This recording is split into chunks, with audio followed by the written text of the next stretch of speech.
Whoa, we're getting a little edgy here today. As you know, we're one of the channels that will never stop bringing up Grand Theft Auto, and today we're acknowledging 10 of the game's racier Easter eggs. You know, the naughty ones, if you will. We don't want to get demonetized here, so we're gonna navigate this the best we can, but be warned, this might get a little goofy and raunchy. Let's get started off and jump in with number 10. Let's start off with the Opposition Memorial in Grand Theft Auto San Andreas. This one is more naughty in like an absolute burial, like wrecking your opponent type of way. But knowing what we know now, this Easter egg really is just savage and straight up rude.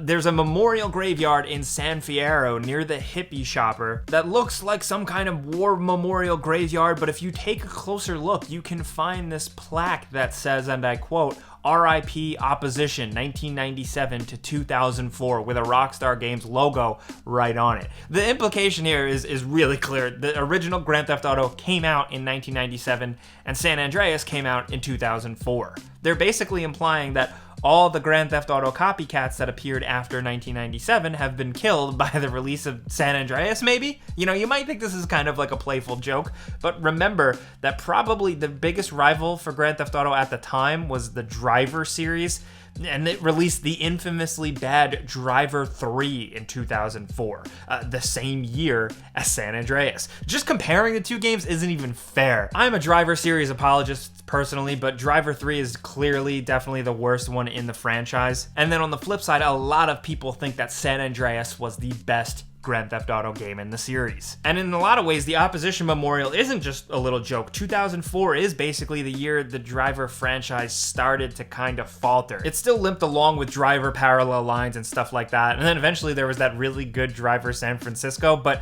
it's just never been in the same league as Grand Theft Auto games. And yeah, maybe you can interpret it as Rockstar Games totally dunking on them.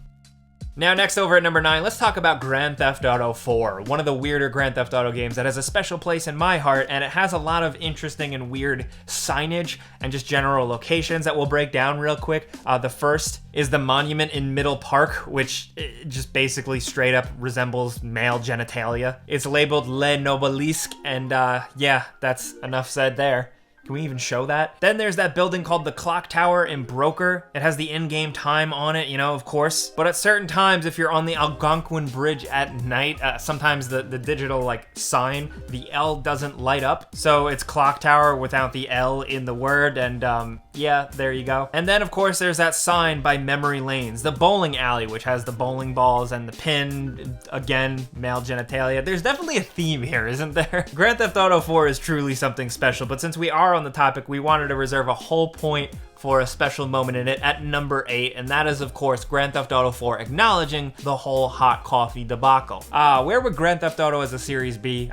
Honestly, where would the video game industry be without the hot coffee mod controversy and all the things that ensued with it? Oh boy, we've talked about it and detailed the history of it in many videos previously, but essentially people accessed files for like a cut mini game in San Andreas that was supposed to simulate you having sex. It didn't make it in the final game, but people were still able to bring it out, and because it caught the public attention, it kind of blew up like wildfire for people who wanted to enact stricter laws and essentially some censorship around video games. And one of the big politicians that was the most vocal about the hot coffee thing at the time during San Andreas' release was, of course, the then Senator Hillary Clinton. So in Grand Theft Auto 4, of course, we have Liberty City, which very closely resembles New York City, which has the Statue of Liberty. So, of course, Grand Theft Auto 4's Liberty City is going to have this, the Statue of Happiness. Now, who is on the face of that Lady Liberty? It is, of course, a likeness or a somewhat representation of Hillary Clinton. That's all haha, yeah, well and good, but if you look at what she's holding, it's not a torch for freedom or whatever, it's actually a cup of coffee, directly acknowledging the hot coffee mod. Would this even happen today? Could this even happen in video games today? I have no idea, but it's totally crazy, and it's them poking fun. They're having some fun here. Liberty City and Grand Theft Auto 4 at the time was completely acknowledging this whole thing. There were some coffee shops that had signs that said hot coffee shop, so yeah, there you go. Rockstar was never really one to shy away from their controversies, were they? Now next at number 6, here's a bizarre Easter egg that's maybe the only time Rockstar has used pictures of real people in one of their weird jokes. And yes, the Hillary Clinton thing we talked about was kind of a representation. This is straight up a photograph. This is from Grand Theft Auto Vice City. To see this thing, it's a little complicated and over the top, but you have to go to ammunition in downtown Vice City, equip an RPG, stand on the helmets on the counter, then aim at the street. Do all that, and finally turn while aiming to face the wall, and then you'll see this hidden image. It's a photoshopped picture of Ronald Reagan shooting Mikhail Gorbachev. There was, of course, some pretty serious Cold War tensions in the 80s, and Vice City is set in the 80s and very much reflects that, but this is just an odd reference to it. Why it's here and why it's so secret, of course, only Rockstar can say. My best guess is that it's something they forgot to completely remove from the game, as the actual file image in the game folder is called Roni Test, implying that the word test is like it's just a placeholder image or something. Still, it's Rockstar. They're going to be mysterious. They're going to be weird. They're going to do things that we just don't understand, and this is a really good example of that.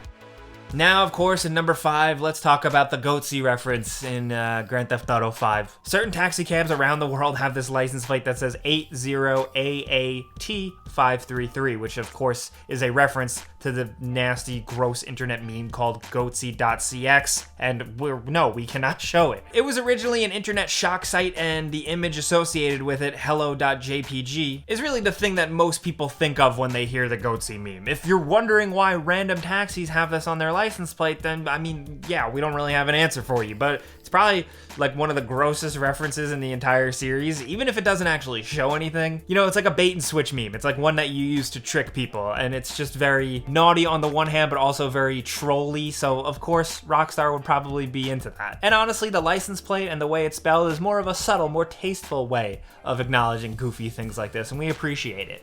Now at number 4, we have the Atrium from Grand Theft Auto San Andreas. Here's a pretty nasty one you may not have noticed. During a mission for Big Smoke called Just Business, you get into a shootout with the Russian Mafia in this big, large atrium area in a building in downtown Los Santos. You'll probably notice the statues, of course, around, but you might not realize what one of them is doing. Yes. Masturbation joke. Haha. That's what it really looks like, at least. The other 4 statues in the room are covering their eyes, so even though half the central statue seems to be missing, what is left, what is shown there, is scandalous and naughty. It's a good example of like the different levels of trolling and stupid things that Rockstar games will do, where some of them are just like outright poop jokes, some of them are political jokes like hot coffee, and then some of them are just like, you know, just penis jokes. So the variety they have in terms of how edgy they go is always impressive.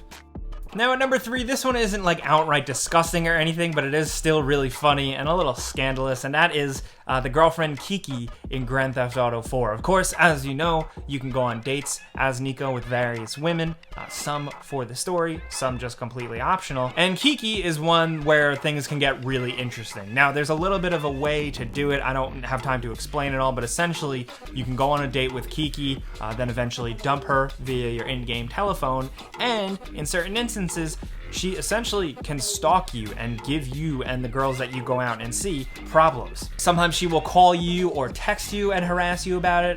In certain instances, she can actually appear during a date and you can hear voiceover of her harassing someone. Also, at some points, if you go on a date with a girl and maybe you go into their apartment, you can come out and find your car vandalized. The amount of little details that they included here is really clever. Also, apparently, you can just find her out and about in the environment, implying that she really is stalking you. She really is the bitter, paranoid, crazy ex-girlfriend that she is portrayed to be, and it's just really clever the way this is implemented, not gonna lie.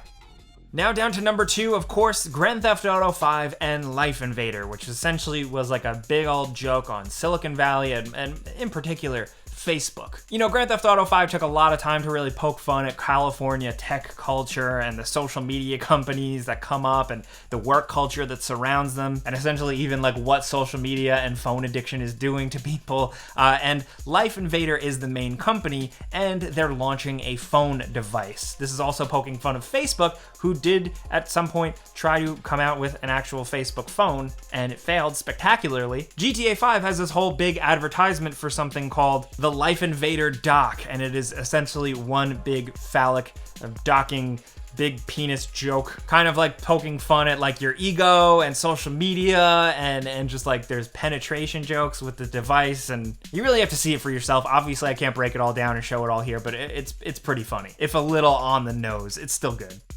Now down to number 1, let's acknowledge something really stupid that's in a lot of the games, starting with Vice City. That is Rusty Brown's Ring Donuts. Yes, we're gonna end this on like a poop butthole joke. In Vice City, it started out as just a reference on the radio. Then in San Andreas, it was acknowledged by some random NPCs on the street that just said that they eat them. It also appears in a diner in Liberty City Stories. There's billboards for it in Chinatown Wars, and then in Grand Theft Auto 5, there's a Rusty Brown's outlet on Vespucci Boulevard. And one of the things I thought that was really funny about Rusty Brown's, the donut place in this one, is that they have a red ring of death donut. This is thanks to Bleeder and lots of ads and stuff around the city for this place. Honestly, like the other main institutions like Cluck and Bell and stuff like that, I really hope that Rusty Brown's Ring Donuts continues in the series, because honestly, it's like the nastiest, most disgusting reference. But hey, it's Grand Theft Auto. Would you expect anything more? Of course, these are some examples we have, but there are so many other raunchy, racy, nasty, naughty references out there. We'd love to hear yours down in the comments, some funny references that maybe you appreciate. Anything at all, let us know. If you had fun with this video like we did, clicking the like button's the best way. You can help us out, and if you're new, consider subscribing, because we put out videos every single day. But as always, thanks for watching, and we'll see you guys next time.